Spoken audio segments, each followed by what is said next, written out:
நற்செய்தி வாசகம். மானிட மகனை கொலை செய்வார்கள், அவர் உயிருடன் எழுப்பப்படுவார்.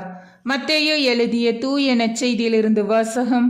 அதிகாரம் 17, இறைவசனங்கள் 22 முதல் 27. கலிலேயாவில் சீடர்கள் ஒன்று திரண்டிருக்கும் போது இயேசு அவர்களிடம், மானிட மகன் மக்களின் கையில் ஒப்புவிக்கப்படவிருக்கிறார்.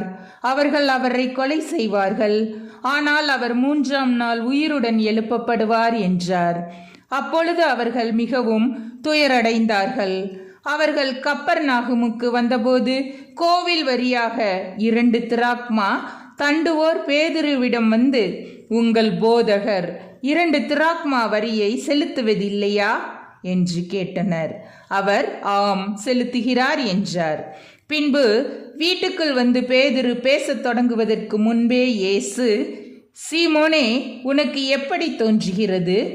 இவ்வுலக அரசர்கள் சுங்க வரியையோ தலைவரியையோ யாரிடமிருந்து பெறுகிறார்கள்? தங்களுடைய மக்களிடமிருந்தா மற்றவரிடமிருந்தா என்று கேட்டார். மற்றவரிடமிருந்துதான் என்று பேதுரு பதிலளித்தார்.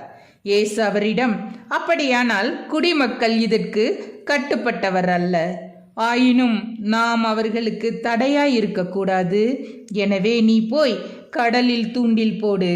முதலில் அகப்படும் மீனை எடுத்து அதன் வாயை திறந்து பார்த்தால் ஸ்தாத்தேர் நாணயத்தை காண்பாய்.